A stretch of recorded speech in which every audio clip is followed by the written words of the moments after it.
우리 선교사님들 감사합니다. 그리고 존경합니다. 이게 새벽부터 일어나셔서 이렇게 예배드리고 왔습니다.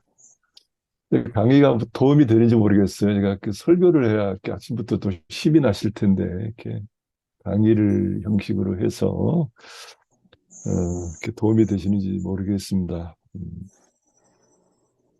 첫날에는 저희가 그 서론격으로 어, 복음에 대한 새로운 이해에 대한 얘기를 좀 했죠. 그러니까 어, 축소화된 복음, 이원론화된 복음, 헬라화된 그 플라톤주의화된 복음에 대한 어, 그래서 하나님 나라와 이원한 복음에 대한 이야기들을 좀 이렇게 나누었고요.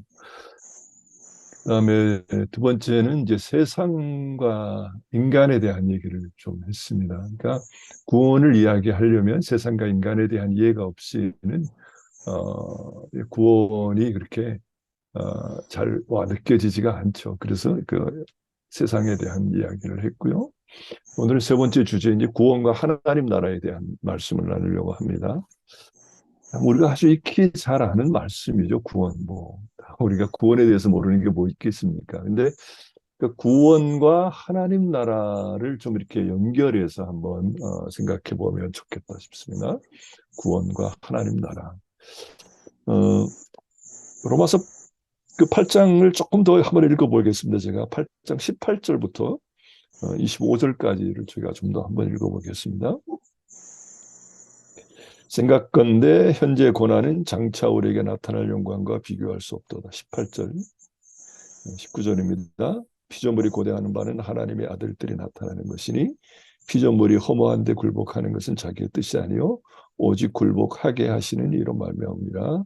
그 바라는 것은 피조물도 썩어짐의 종로를 탄 데서 해방되어 하나님의 자녀들의 영광의 자유에 이르는 것이니라.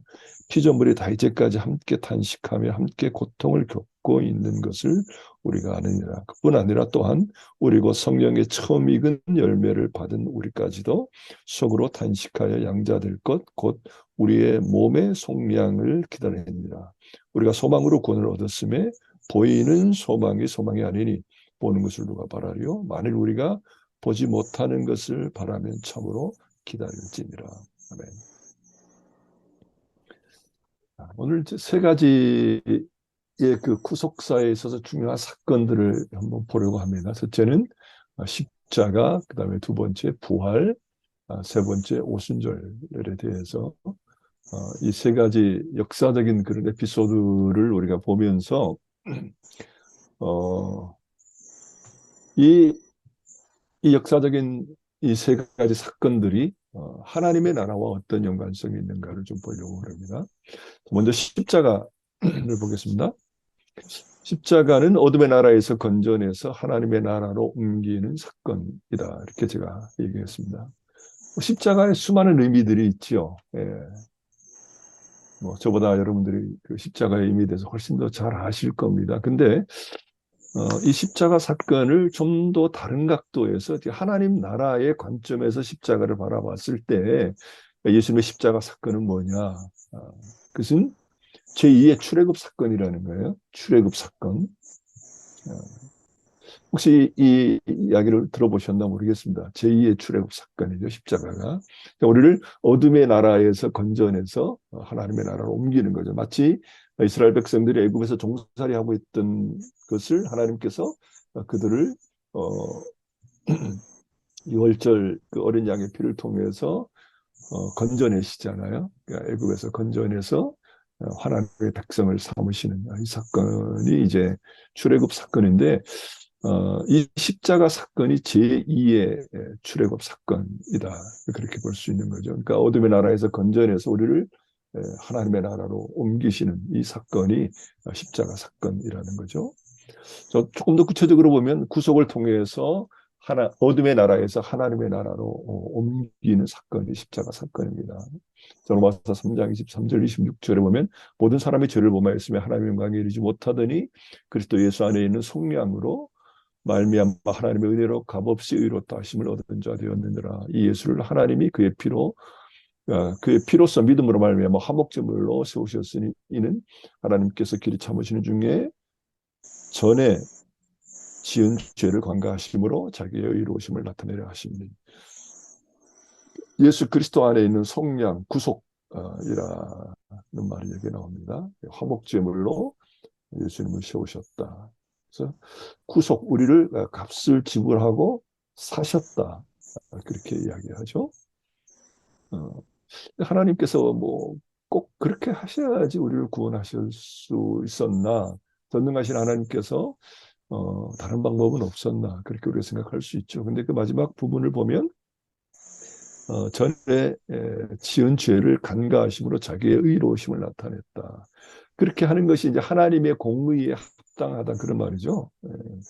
그러니까 죄를 그냥 용서하실 수 없죠. 하나님께서 공의로우신 하나님이시기 때문에 그래서 당신의 아들의 핏값을 지불하고 우리를 사서 우리를 그 죄의 종에서 건져내고 어둠의 나라에서 건져내서 하나님의 나라로 옮기셨다는 거죠.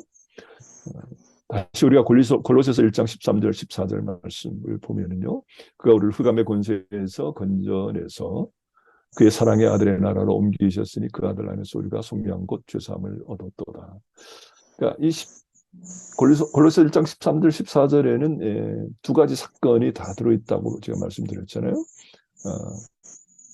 구속, 그 구원이라고 하는 것은 흑암의 권세에서 우리를 건져내서 그의 사랑의 아들의 나라로 옮기는 사건인데, 근데 이 사건이 어떻게 일어났는가? 그 구속을 통해서 그의 아들 안에 있는 그 구속 죄사함을 통해서 우리를 이 어둠의 나라에서 건져내서 하나님의 아들의 나라로 옮겼다는 거죠.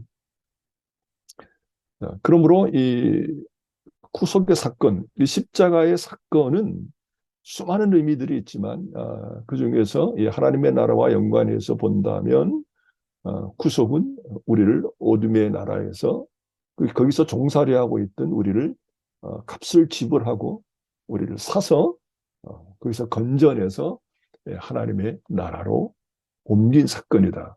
그렇게 십자가 사건을 우리가 볼 수 있다는 것입니다.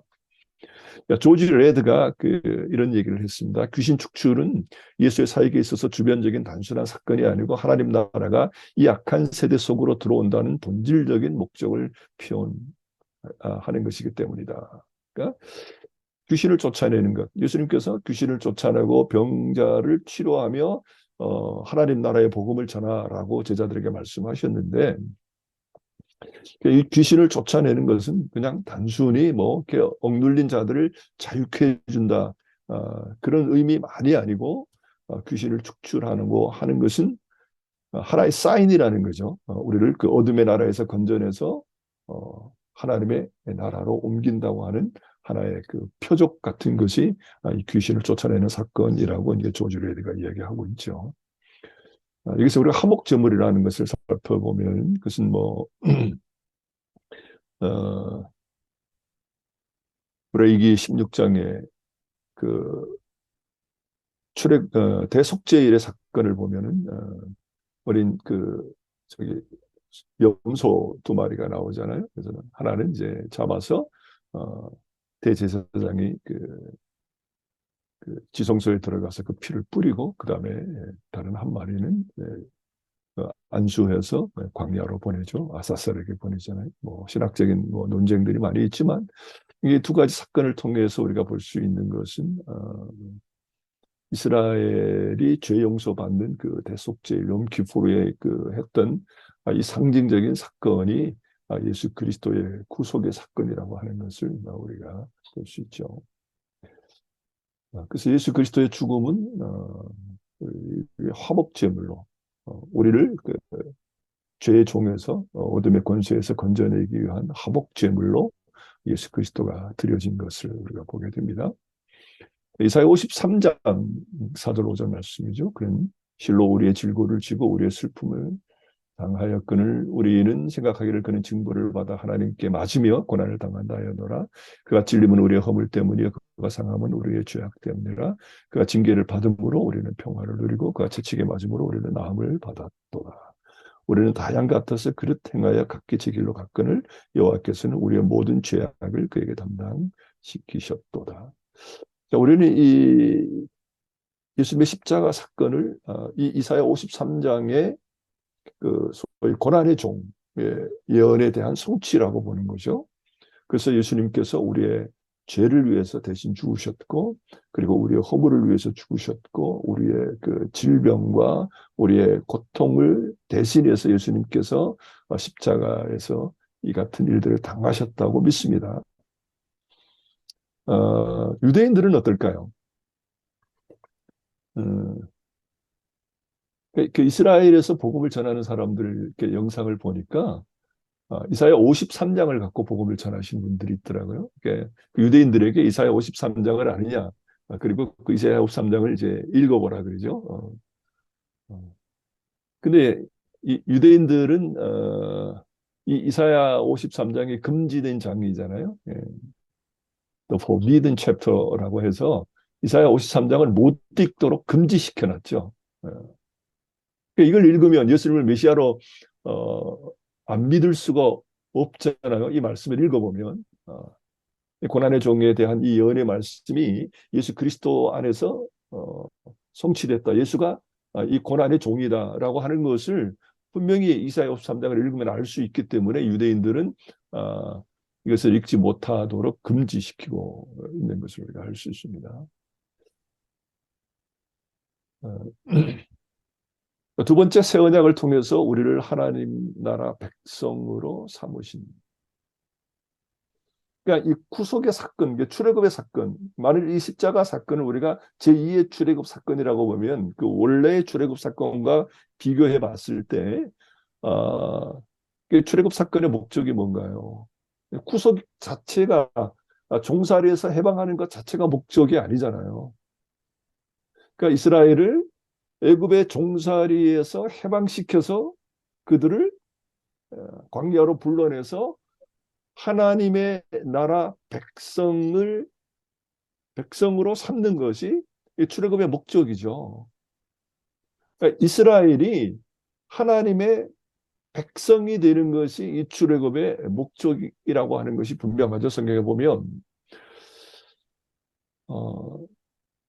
그래서 하나님께서 광야에 나와서 이스라엘과 그 언약을 맺고 그 언약을 통해서 하나님이 이스라엘의 왕이 되고 우리 이스라엘은 하나님의 백성이 되는 거죠.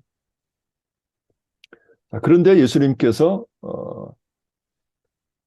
새 언약을 맺으셨죠. 마태복음 26장 28절에 보면 이것은 죄 사함을 얻게 하려고 많은 사람을 위하여 흘리는 바 나의 피 곧 언약의 피니라. 언약의 피. 그러니까 새 언약이죠. 그러니까 옛 언약과 새 언약이 이렇게 대치되는 것을 우리가 보게 됩니다. 예레미야 31장을 보면은 여호와의 말씀이라 보라 나를 이르리니 내가 이스라엘 집과 유다 집에서 새 언약을 맺으리라. 이 언약은 내가 그들의 조상들의 손을 잡고 애굽 땅에서 인도하여 내던 날에 맺은 것과 같지 아니할 것은 내가 그들의 남편이 되었어도 그들이 내 언약을 깨뜨렸음이라. 여호와의 말씀이니라. 그러나 그날 후에 내가 이스라엘 집과 맺은 언약은 이러하니 곧 내가 나의 법을 그들의 속에 두며 그들의 마음에 기록하여 나는 그들의 하나님이 되고 그들은 내 백성이 될 것이라. 여호와의 말씀이니라. 그들이 다시는 각기 이웃과 형제를 가리켜 이르기를 너는 여호와를 알지 아니하리니 이는 작은 자로부터 큰 자까지 다 나를 알기 때문이라. 내가 그들의 악행을 사하고 다시는 그 죄를 기억하지 아니하리라. 여호와의 말씀이니라. 예레미야를 통해서 메시아가 오시면 새 언약을 맺고 새 하나님의 백성들을 세울 것이다. 고 분명히 예언하고 있죠. 이 말씀에 따라서 예수님께서는 새 언약을 세우시죠. 그러니까 옛 언약은 호렙산에서 짐승의 피로 맺었지만 새 언약은 갈보리산에서 하나님의 그 아들의 피로 이 새 언약이 맺어지는 것을 우리가 보게 됩니다. 그래서 이 예수의 십자가 사건은 제2의 출애굽 사건이다 라고 규명을 할 수 있겠습니다. 구속이라고 하는 것은 당시 로마 제국에서 600만 명의 노예가 있었고 그 노예를 값을 지불하고 사서 이제 자유하게 하는 것이 그 구속이라는 말이죠. 이 세상은 마치 노예 시장과 같이 하나님께서 우리를 사서 값을 지불하고 사서 우리를 하나님의 백성으로 삼아 주신다는 것입니다. 자, 구속이라는 것은 어둠의 나라에서 마귀의 죄의 노예가 되어서 살고 있는 우리를 당신의 아들의 피로 값을 지불하고 사서 우리를 어둠의 권세의 왕에서 하나님 나라에 살게 하는 것. 그래서 십자가 사건은 하나님의 나라의 관점에서 보면 제2의 출애굽 사건이다. 우리를 하나님의 나라의 백성을 삼기 위해서 우리를 값을 지불하고 사서 그 어둠의 나라에서 건져내서 하나님의 나라로 옮긴 사건이라고 하는 것입니다. 요한복음 3장 5절 말씀 예수께서 대답하여 이르시되 진실로 진실로 이르니 사람의 물과 성령으로 나지 아니하면 하나님 나라에 들어갈 수 없느니라. 그러니까 하나님 나라에 들어가는 사건, 그러니까 이 구속의 사건을 예수님은 이 구속을 통해서 하나님의 나라로 들어간다고 예수님 말씀하고 있죠. 3장 16절 하나님 세상을 이처럼 사랑하사 독생자를 주셨으니 이를 믿는 자마다 멸망치 않고 영생을 얻게 하려 한다. 그러니까 5절 말씀에서는 하나님 나라로 들어간다고 말씀했고 16절에서는 영생을 얻게 하려니라 이렇게 말했습니다. 지난번에 제가 시편 133편을 말씀 잠깐 드렸죠. 보라 형제가 연합하여 동거하며 어찌 그리 선하고 아름다운고 머리에 있는 보배로운 기름이 수염 곧 아론의 수염에 흘러서 그 어깨까지 내림 같고 헐몬의 이슬이 시온에 사는 들의 내림 같도다. 거기서 여호와께서 복을 명하셨나니 곧 영생이니라. 구약의 관점에서 보았을 때 영생은 뭔가 시편 이 133편을 가지고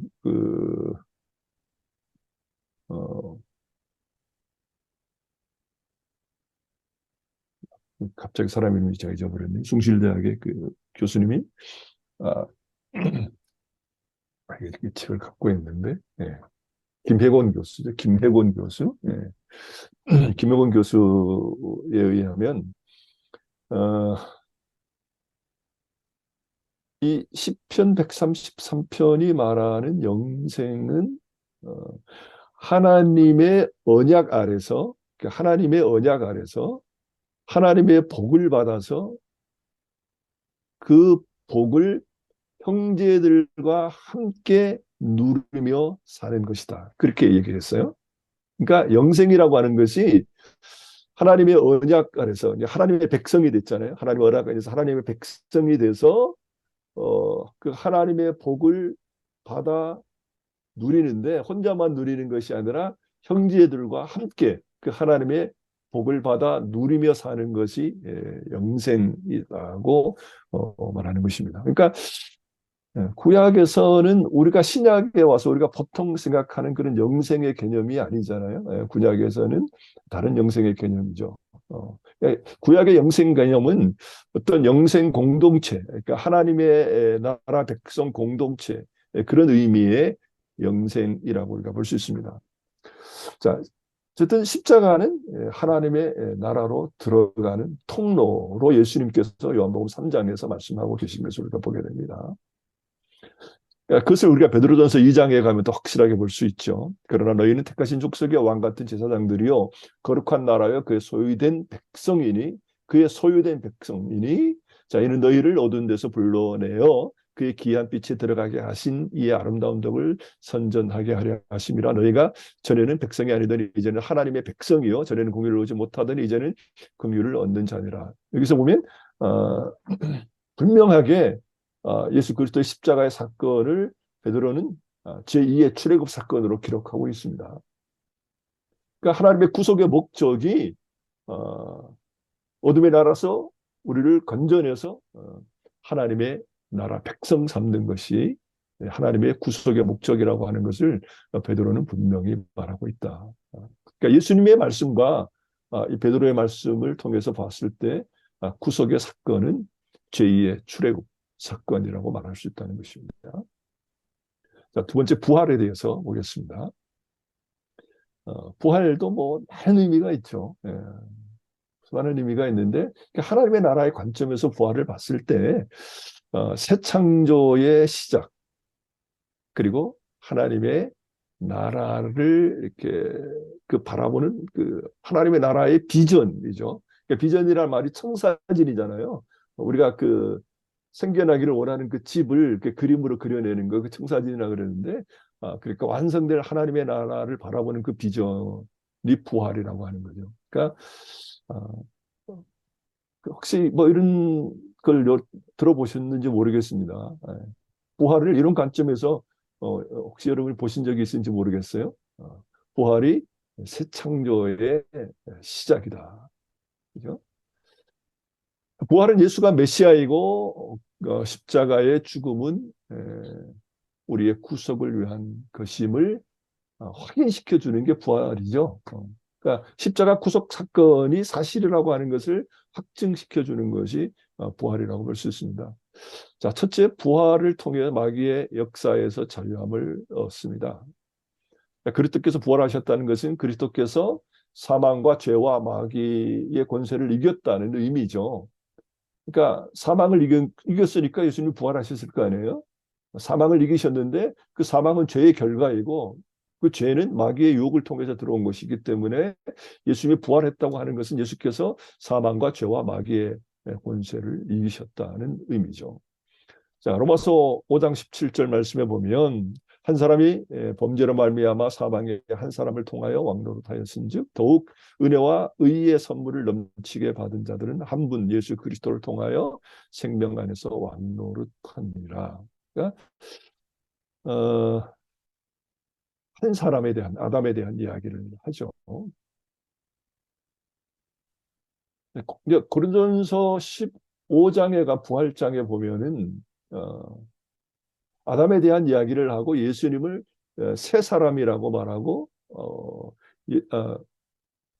새 사람 아니면 두 번째 사람이라는 말을 쓰죠. 두 번째 사람이라는 말을 쓰고 그다음에 어, 그 아담 두 번째 아담이 아니고 뭐라죠? 마지막 아담이라고 우리말로 되어 있나요? 예, 마지막 아담 그렇게 얘기하는 것을 고린도서 15장에서 보게 되죠. 그러니까 어, 그 첫사람 아담과 뭐 두 번째 사람 아담을 이렇게 대치시켜서 고린도전서는 이야기합니다. 그래서 첫 번째 사람 아담을 통해서 죄가 들어왔고 두 번째 사람 아담을 통해서 하나님께서 우리 인간을 구속하고 그 새로운 인류를 만들어 가신다. 그러니까 아담이 그 첫 번째 그 첫 인류의 조상이고 예수님을 새 인류의 조상으로 분명하게 대치시켜서 바울이 이야기하는 것을 보게 됩니다. 자, 히브리서 2장에 보면은요, 자녀들은 혈과 육에 속하였으며 그도 또한 같은 모양으로 혈과 육을 함께 지니심은 죽음을 통하여 죽음의 세력을 잡은 자 마귀를 멸하시며 또 죽기를 무서워함으로 한평생 매여 종노릇하는 모든 자들을 놓아 주려 하십니다. 연목 12장 31절 32절 이제 이 세상에 대한 심판이 이르렀으니 이 세상의 임금이 쫓겨나리라 내가 이 땅에 들리면 모든 사람을 내게로 이끌겠노라. 그러니까 이 분명히 성경에는 이런 어둠의 세력과 어둠의 나라와 하나님의 나라가 이렇게 대치하는 그런 모습을 그리고 있는 것을 보게 됩니다. 그리스도께서 사망과 죄의 권세를 이기셨다면 우리도 사망과 죄와 마귀의 권세를 이긴다는 것이죠. 예수님의 부활을 믿는다면 우리도 사망을 이기고 죄를 이기고 마귀를 이기는 자들이라는 것입니다. 자, 두 번째, 부활은 그리스도의 왕되심을 선포합니다. 로드십과 연관이 있는 것이죠. 로마서 1장 4절 성결의 영으로 죽은 자들 가운데서 부활하사 능력으로 하나님의 아들로 선포되셨으니 곧 우리 주 예수 그리스도니라.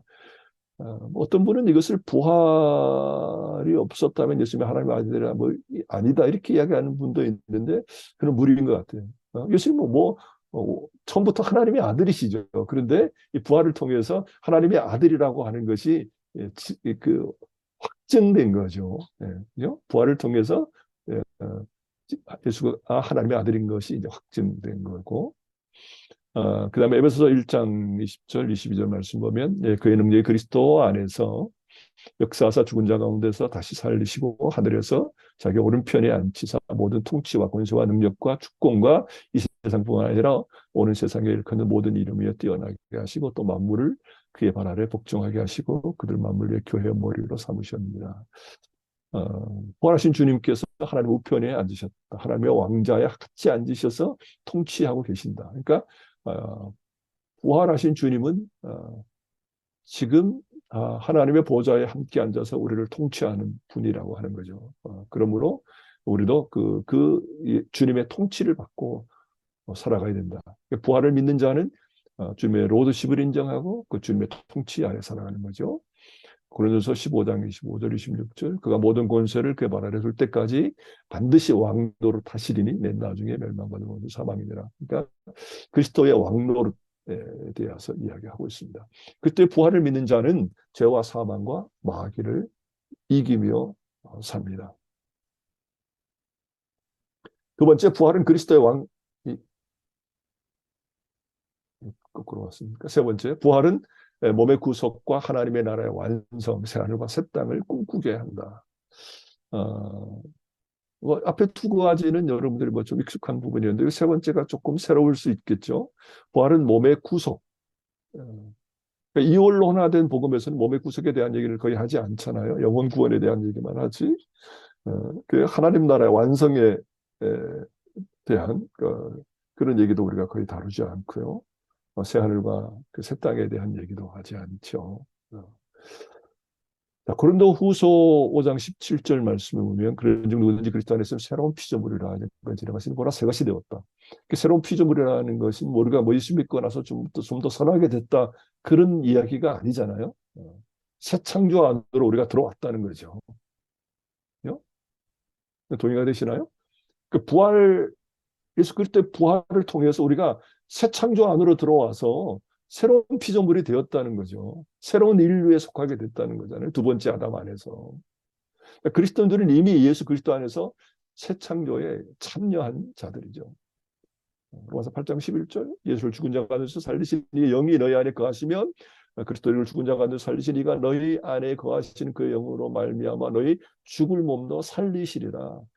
그러니까 구원이라고 하는 것이 단지 영혼의 구원뿐만 아니라 우리의 육체의 구원도 같이 이야기하고 있고 우리가 주님 다시 오실 때 부활하여 우리가 영화로운 몸을 가지게 될 몸의 구속에 대한 이야기를 성경은 하고 있습니다. 로마서 8장 19절 그 24절 말씀 제가 나중에 읽은 말씀 이렇게 다시 써놨네요. 자, 피조물을 고대하는 바는 하나님의 아들들이 나타나는 것이니 피조물이 허무한데 굴복하는 것은 자기 뜻이 아니요 오직 굴복하게 하시니 이로 말미암으라. 바라는 것은 피조물도 썩어짐의 종로로 탄 데서 해방되어 하나님의 자녀들의 영광의 자유함에 이르는 것이니라. 피조물이 다 이제까지 함께 탄식하며 함께 고통을 겪는 것은 우리가 다 아느니라. 그뿐 아니라 또한 우리의 곧 성령의 처음 익은 열매를 받은 우리까지도 속으로 단식하지 양자될 것 우리의 몸의 속량을 기다리니라. 우리가 소망으로 구원을 얻었으며 보이는 소망이 아니니 보는 것을 누가 바라리요. 그러니까 인간의 타락으로 모든 하나님의 피조물이 그 저주 아래 있게 됐는데 그 피조물들이 그 하나님의 아들들의 구속, 우리들의 인간의 그 구속을 기다리고 있다는 거죠. 그러니까 몸의 구속을 기다리고 있는 거예요. 그때가 피조물들이 회복할 때이기 때문에 피조물들이 그러니까 인간이 구속되기를 거룩한 몸을 입기를 기다리고 있다고 하는 사실을 분명히 보게 됩니다. 그러니까 구원이라고 하는 것은 영혼 구원만이 아니라는 것이 성경에 분명히 나와요. 우리의 영혼을 구원할 뿐만 아니라 우리의 육신을 구원하고 그 다음에 모든 피조물을 회복하는 이것이 구원의 사건이라는 것을 성경에 분명히 말하죠. 그러니까 톰 라이트가 이렇게 말하십니다. 이 본문은 새로운 출애굽에 대한 광범위한 해설로 보는 징후가 뚜렷하기 때문이다. 이 새로운 출애굽은 인류를 애굽의 종살이가 아니라 죄에서 구출하여 가나안이 아니라 회복된 창조 세계라는 약속의 땅으로 인도한다. 새로운 구속 사건은 새로운 출애굽의 사건이라고 하는 것입니다. 고린도서 15장에도 그리스도를 첫 열매로 얘기하죠. 첫 열매. 그러니까 예수 그리스도의 부활이 첫 열매. 그러니까 그리스도가 부활했다면 우리도 그리스도 안에서 부활할 것을 이야기하고 있는 것이죠. 그래서 에페 브루스는 예수님의 부활을 새 창조의 첫 열매라고 분명하게 이야기합니다. 로마서 8장, 그다음에 고린도서 15장에서 예수의 부활을 첫 열매, 성령의 첫 열매, 그리스도의 부활의 약속이라고 하는 것을 분명히 보게 됩니다. 예수 그리스도의 재림을 기다리는 자는 몸의 구속 곧 부활을 기다리며 새 하늘과 새 땅을 바라보는 것이죠. 자, 마지막 오순절 사건을 간단하게 보겠습니다. 하나님 나라의 관점에서 오순절을 보면, 자, 오순절 사건은 예수가 메시아이며 하나님의 나라가 임했다는 확증입니다. 하나님의 나라가 임했다는 확증이 오순절 사건이죠. 우리가 이렇게 성령의 역사를 말할 때 이제 구원에 대한 이야기하고 그 다음에 능력에 대한 이야기, 뭐 선교에 대한 이야기들을 하는데 이게 사도행전 2장의 오순절 사건에 보면 그 베드로가 요엘서를 인용하고 그 다음에 시편을 인용하며 다윗의 얘기를 하죠.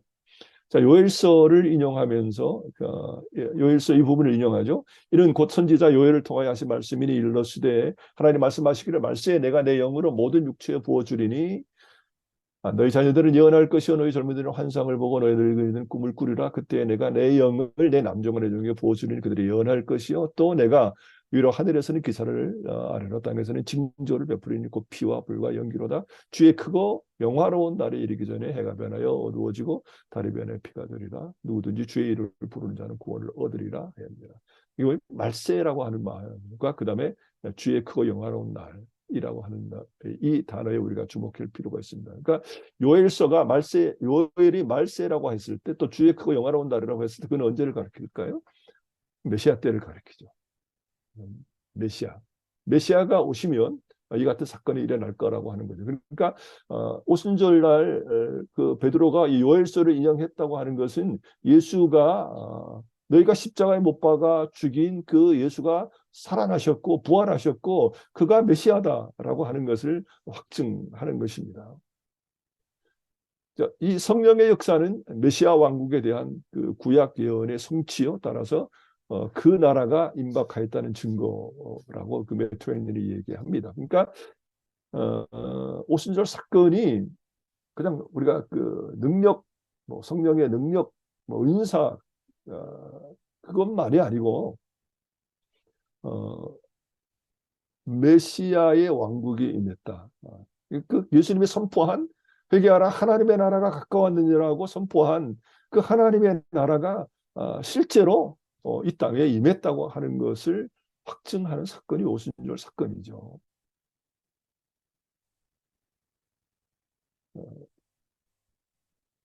그다음에 그 바울에 대한 얘기를 하잖아요. 그러니까 예수를 하나님이 다윗에 대한 얘기를 하죠. 이 예수를 하나님이 살리신지라 우리가 그 다 이 일의 증인이로다. 하나님이 오른손으로 예수를 높이심에 그가 약속하신 성령을 아버지께 받아서 너희가 듣고 듣는 이것을 보여 주셨느니라. 그러니까 시편 89편 21절을 통해서 다윗이 메시아에 대해서 말했고 성령 강림 사건은 예수가 메시아임을 증거한다고 베드로가 이야기하고 있죠. 그러니까 요엘서를 인용하고 시편을 인용한 이유는 예수가 메시아다라는 거고 그리고 이 성령의 사건은 메시아 시대가 시작됐다고 하는 것을 우리에게 확증하는 사건이다라고 베드로가 이야기하고 있는 거죠. 자, 2장 36절에 보면 그런즉 이스라엘 온 집은 확실히 알지니 너희가 십자가에 못 박은 예수를 하나님이 주와 그리스도가 되게 하셨느니라. 분명하죠. 베드로의 설교는 너희가 십자가에 못 박은 예수를 주와 그리스도가 되게 하셨다. 이 오순절 사건, 이 성령 강림 사건이 그것에 대한 확증이라고 베드로가 이야기하고 있습니다. 자, 결론을 맺죠. 세 가지 사건 보았습니다. 십자가와 부활과 그다음 오순절 사건을 보았는데요. 많은 의미들이 있지만 하나님의 나라의 관점에서 이 역사적인 새 사건을 우리가 보았습니다.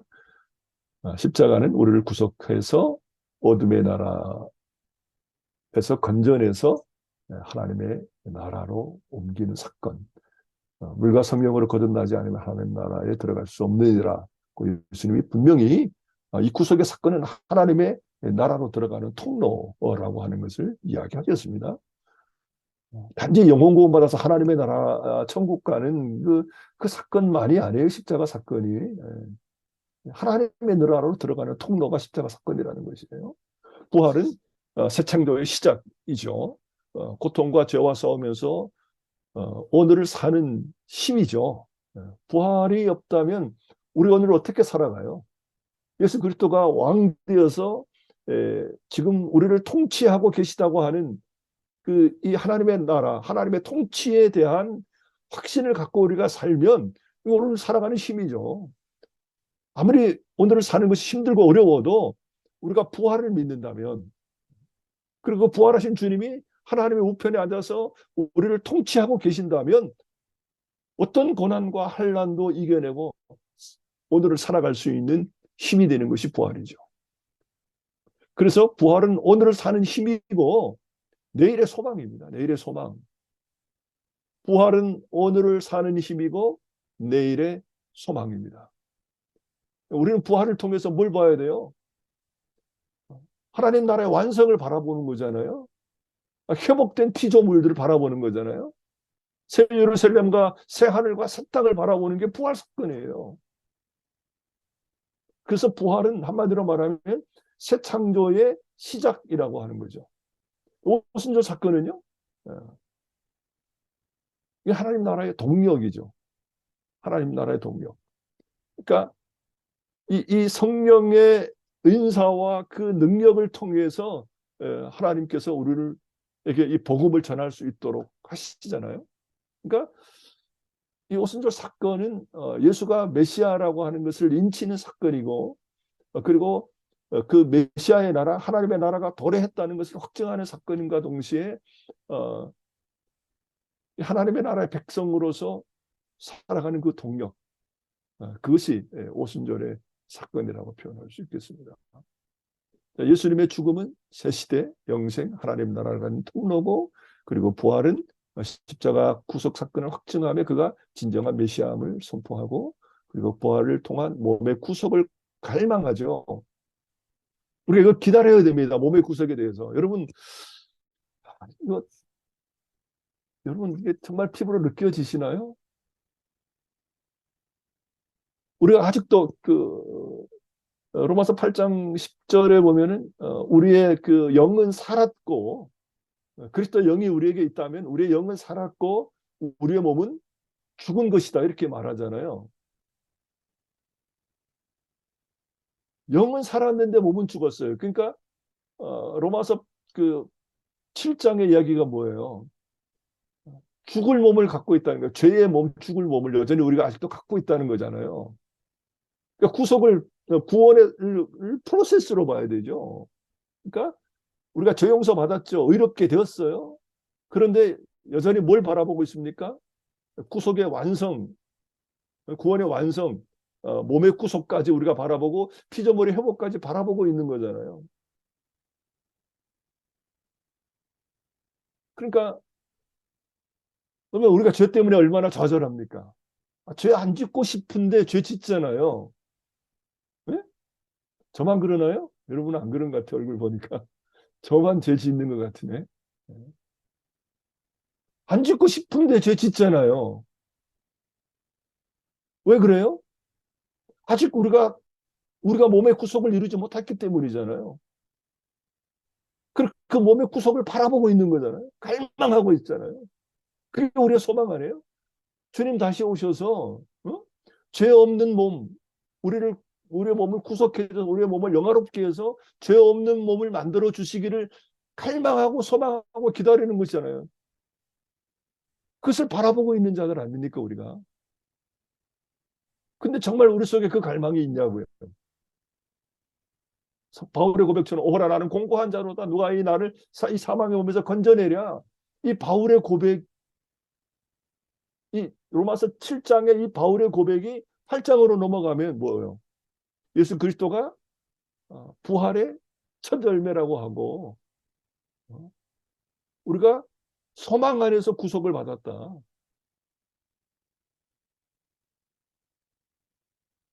그러니까 우리가 부활을 믿는다고 하면 어, 우리의 몸의 구속을 간절히 기다리고 하나님 정말 이 죄의 몸에서 나를 좀 건져주세요.